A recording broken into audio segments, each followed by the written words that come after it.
साथियों नमस्कार। आंजनेय क्लासेस में आपका स्वागत है। आज का पहला प्रश्न है, यह प्रस्ताव केवल लोकसभा में ही अति आवश्यक लोक महत्व के मुद्दों पर सदन का ध्यान आकर्षित करने के लिए पेश किया जा सकता है। इसमें सरकार के निंदा के तत्व शामिल होते हैं। यह एक साधारण युक्ति है जो सदन की सामान्य कार्यवाही को बाधित करती है। इसमें ऐसा कोई मामला शामिल नहीं होता जो न्यायालय में विचाराधीन है। यह हाल ही में घटित किसी घटना तक ही सीमित रहता है और एक से अधिक मामलों को कवर नहीं करता है। यह प्रस्ताव किसी ऐसे मामले पर पुनः चर्चा नहीं करता है जिस पर उसी सत्र में चर्चा हो चुकी हो। उपर्युक्त अनुच्छेद में वर्णित प्रस्ताव की पहचान कीजिए। ए. विशेषाधिकार प्रस्ताव है। बी. ध्यान आकर्षण प्रस्ताव है। सी. निंदा प्रस्ताव है अथवा डी. स्थगन प्रस्ताव है। इसका सही उत्तर है डी, यह स्थगन प्रस्ताव है।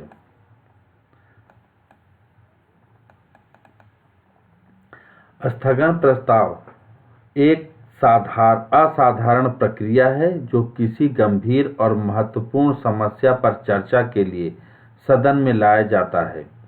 इस पर चर्चा के लिए सदन की समस्त नियमित कार्यवाहियां रोक दी जाती हैं, यानी स्थगित कर दी जाती हैं। सदन की नियमित कार्यवाही के स्थगन का प्रस्ताव लाने का अधिकार निम्नलिखित प्रतिबंधों के अधीन है। नंबर 1, इसके माध्यम से एक ऐसे मुद्दे को उठाया जा सकता है जो कि निश्चित, तथ्यात्मक, अत्यंत जरूरी और लोक महत्व का हो। इसमें एक से अधिक मामलों को शामिल नहीं किया जाना चाहिए। इसके माध्यम से वर्तमान घटनाओं के किसी विशिष्ट विषय को ही उठाया जा सकता है, न कि साधारण महत्व के विषय को। इसके माध्यम से विशेषाधिकार के प्रश्न को नहीं उठाया जा सकता है। इसके माध्यम से ऐसे किसी विषय पर चर्चा नहीं की जा सकती है जिस पर उसी सत्र में चर्चा हो चुकी है। इसके द्वारा न्यायालय में विचाराधीन मामले को नहीं उठाया जा सकता। इसे किसी भी अलग प्रस्ताव के माध्यम से उठाए गए विषयों को पुनः उठाने की अनुमति नहीं होती। चूंकि इसमें सरकार की निंदा का तत्व शामिल है, इसलिए राज्यसभा को इस प्रकार के प्रस्ताव का उपयोग करने की अनुमति नहीं है।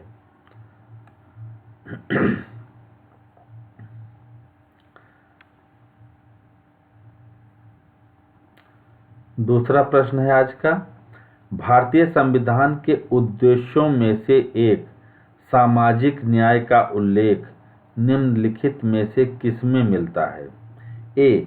राज्य के नीति निर्देशक तत्वों में। बी. प्रस्तावना, मौलिक अधिकार और राज्य के नीति निर्देशक तत्वों में। सी. मौलिक अधिकार और प्रस्तावना में। डी. इनमें से कोई नहीं। इसका सही उत्तर है बी. प्रस्तावना, मौलिक अधिकार और राज्य के नीति निर्देशक तत्वों में सामाजिक न्याय का उल्लेख मिलता है। सामाजिक न्याय सभी नागरिकों के साथ जाति, रंग, नस्ल, धर्म, लिंग आदि के आधार पर बिना किसी सामाजिक भेदभाव के समान व्यवहार को संदर्भित करता है। इसका अर्थ समाज में किसी वर्ग विशेष को विशेषाधिकार न देना तथा अन्य पिछड़ा वर्गों, अनुसूचित जात, अनुसूचित जनजाति एवं अन्य पिछड़ा वर्ग एवं महिलाओं की स्थिति में सुधार करना है। संविधान ने प्रासंगिक प्रावधानों के साथ सामाजिक, आर्थिक न्याय एवं व्यक्तिगत स्वतंत्रता और मौलिक अधिकारों के स्पष्ट रूप से परस्पर विरोधी दावों को स्वीकार करने का प्रयास किया है। प्रस्तावना में सभी नागरिकों के लिए सामाजिक, आर्थिक और राजनीतिक न्याय के आदर्श की परिकल्पना की गई है। मौलिक अधिकार देखते हैं। भारत के संविधान का अनुच्छेद 14 विधि के समक्ष समानता या विधियों के समान संरक्षण का प्रावधान करता है। अनुच्छेद 15 धर्म, जाति, मूलवंश, लिंग या जन्म स्थान या इनमें से किसी के आधार पर नागरिकों को राज्य द्वारा हर तरह के भेदभाव से सुरक्षित करता है। अनुच्छेद 17 अस्पृश्यता की प्रथा को समाप्त करता है। छुआछूत की प्रथा एक अपराध है और किसी भी व्यक्ति द्वारा ऐसा किया जाना कानूनन दंडनीय है। अनुच्छेद 19 नागरिकों को 7 विभिन्न प्रकार की स्वतंत्रताओं की मौलिक अधिकार के रूप में मान्यता देता है। अनुच्छेद 23 और 24 शोषण के विरुद्ध मौलिक अधिकार प्रदान करते हैं। अनुच्छेद 24 विशेष रूप से किसी भी कारखाने, फैक्ट्री या किसी अन्य खतरनाक रोजगार में 14 वर्ष से कम उम्र के बच्चे के नियोजन को प्रतिबंधित करता है। राज्य के नीति निर्देशक तत्व क्या हैं देखते हैं। अनुच्छेद 38 में कहा गया है कि राज्य ऐसी सामाजिक व्यवस्था जिसमें सामाजिक, आर्थिक और राजनीतिक न्याय राष्ट्रीय जीवन की सभी संस्थाओं को अनुप्रमाणित करे, प्रभावी रूप में स्थापना और संरक्षण करके लोक कल्याण की अभिवृद्धि का प्रयास करेगा। इसी प्रकार अनुच्छेद 39 का सभी के लिए समान न्याय और निःशुल्क विधिक सहायता का प्रावधान करता है। अनुच्छेद 41 प्रत्येक नागरिक के लिए बेरोजगारी, वृद्धावस्था, बीमारी और विकलांगता की स्थिति में एवं शिक्षा पाने के मामले में लोक सहायता का प्रावधान करता है। अनुच्छेद 42 राज्य काम की न्यायसंगत और मनोचित दशाओं को सुनिश्चित करने की प्रसूति सहायता तथा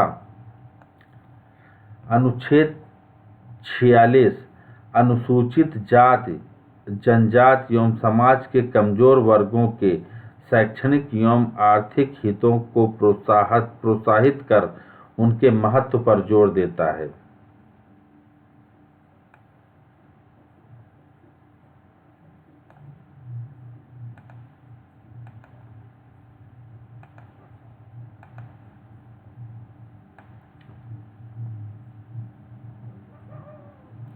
अब देखते हैं प्रश्न 3।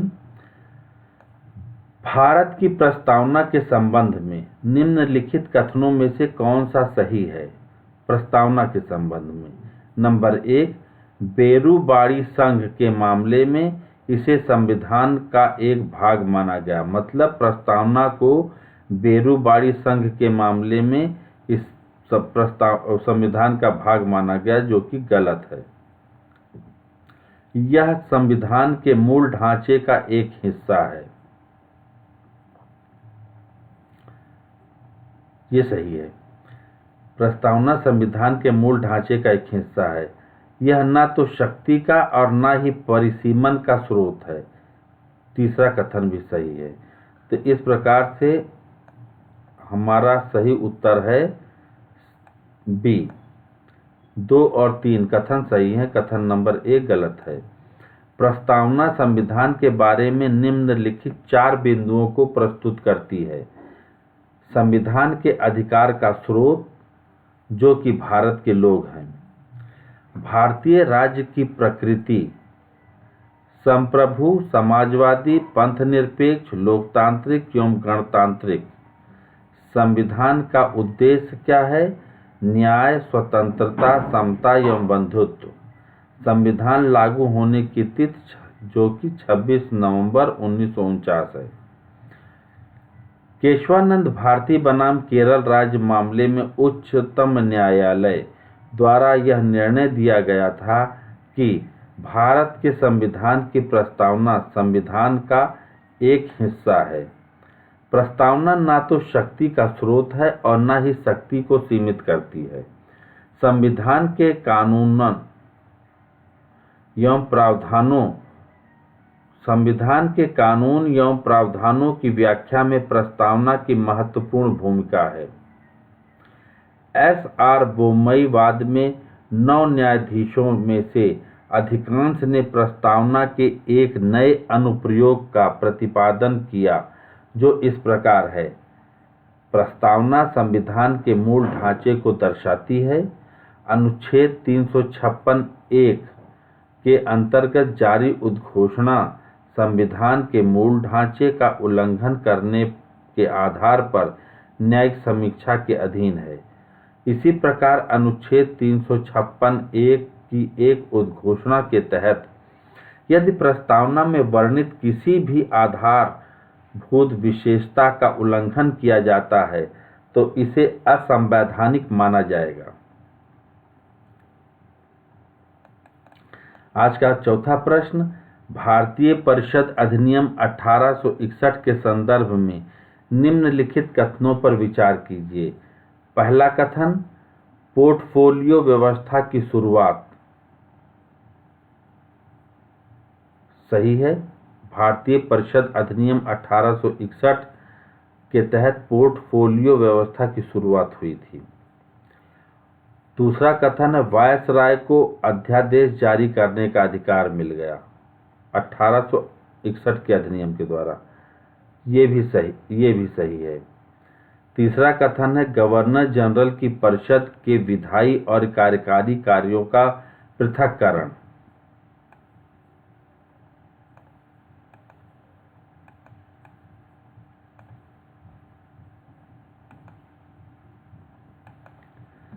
ये 1853 के अधिनियम से हुआ था, ये गलत है। चौथा कथन है, बंबई और मद्रास प्रेसिडेंसी को विधायी शक्तियों की बहाली। ये भी सही है। इस प्रकार कथन 1, 2, 4 सही हैं, जो कि सी है। हमारा उत्तर होगा सी। अब हम देखते हैं व्याख्या। भारतीय परिषद अधिनियम 1861 को भारत में प्रतिनिधि संस्थानों की शुरुआत के लिए जाना जाता है। इसने देश में विधायी शक्तियों के अंतरण की नींव रखी। पोर्टफोलियो प्रणाली लॉर्ड कैनिंग द्वारा 1859 में शुरू की गई थी। हालांकि इस अधिनियम ने पोर्टफोलियो प्रणाली को भी मान्यता दी।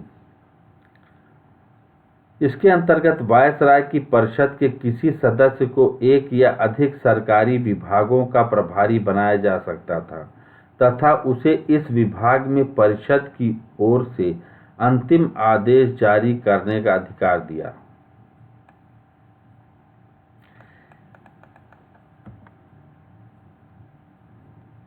इसने वायसराय को आपातकाल के दौरान परिषद की संस्तुति के बिना अध्यादेश जारी करने का अधिकार दिया। ऐसे अध्यादेश की अवधि 6 महीने हो सकती थी। इसके द्वारा विधि निर्माण की प्रक्रिया में भारतीय प्रतिनिधियों को शामिल करने की शुरुआत हुई। इस प्रकार वायसराय कुछ भारतीयों को विस्तारित परिषद में गैर सरकारी सदस्यों के रूप में नामांकित कर सकता था। इस अधिनियम ने बंबई और मद्रास प्रेसिडेंसी को पुनः विधायी शक्तियां देकर विकेंद्रीकरण की प्रक्रिया की शुरुआत की। इस प्रकार इस अधिनियम ने रेगुलेटिंग एक्ट 1773 द्वारा प्रारंभ केंद्रीयकरण की प्रवृत्ति को उलट दिया, जो 1833 के चार्टर अधिनियम के साथ अपने चरम पर पहुंच गई थी। इस विधायी विकास की नीति के कारण 1937 तक प्रांतों को संपूर्ण आंतरिक स्वायत्तता हासिल हो गई। इसके प्रावधानों के तहत बंगाल, उत्तर पश्चिमी सीमा प्रांत और पंजाब में क्रमशः 1800, बंगाल में 1862, उत्तर पश्चिमी सीमा प्रांत में 1861 और पंजाब में 1897 में विधान परिषदों का गठन हुआ। 1853 के चार्टर अधिनियम में पहली बार गवर्नर जनरल की परिषद के विधायी एवं प्रशासनिक कार्यों को अलग किया गया। इसने गवर्नर जनरल के लिए नई विधान परिषद का गठन किया, जिसे भारतीय विधान परिषद के रूप में जाना जाता है या केंद्रीय विधान परिषद के रूप में।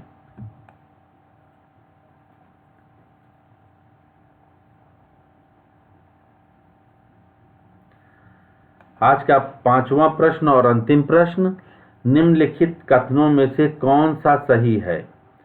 नंबर 1, विधायिका के प्रति कार्यपालिका का सामूहिक उत्तरदायित्व ही सरकार के कैबिनेट रूप का अंतर्निहित सिद्धांत है।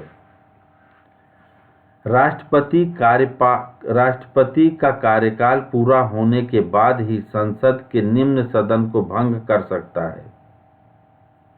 राष्ट्रपति कार्यकाल पूरा होने के बाद ही संसद के निम्न सदन को भंग कर सकता है। भारतीय संसदीय प्रणाली संसदीय संप्रभुता के सिद्धांत पर आधारित है। सही उत्तर चुनिए। इसका सही उत्तर है केवल एक। मतलब कथन नंबर 2, कथन नंबर 3 गलत हैं। इसकी व्याख्या हम देखेंगे अब। सामूहिक उत्तरदायित्व यह सरकार की संसदीय प्रणाली का विशिष्ट सिद्धांत है। मंत्रीगण संसद, विशेष रूप से लोकसभा के प्रति अनुच्छेद 75 के अनुसार सामूहिक रूप से उत्तरदायी होते हैं। सामूहिक उत्तरदायित्व के सिद्धांत का तात्पर्य यह है कि अविश्वास प्रस्ताव पारित कर लोकसभा मंत्रिपरिषद को हटा सकती है। संसद प्रश्नकाल, चर्चा, स्थगन प्रस्ताव, अविश्वास प्रस्ताव आदि जैसे विभिन्न उपकरणों के माध्यम से मंत्रियों पर नियंत्रण रखती है। संसद के निचले सदन लोकसभा को प्रधानमंत्री की सिफारिश के बाद राष्ट्रपति द्वारा भंग किया जा सकता है। दूसरे शब्दों में कहें तो मंत्रिपरिषद का कार्यकाल पूर्ण होने से पूर्व प्रधानमंत्री नए चुनाव के लिए राष्ट्रपति से लोकसभा भंग करने की सिफारिश कर सकता है। इसका अर्थ है कि संसदीय प्रणाली में विधायिका को भंग करने का अधिकार कार्यपालिका को प्राप्त है।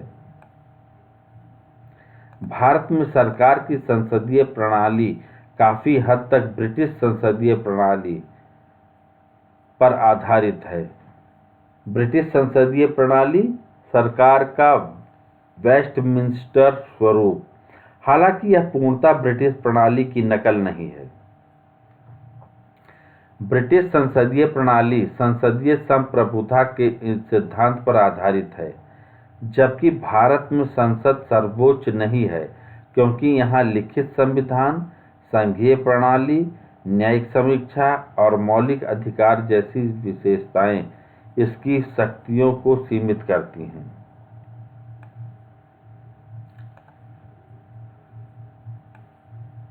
तो साथियों, आज बस यहीं तक रखते हैं। फिर मिलेंगे अगले कुछ प्रश्नों के साथ।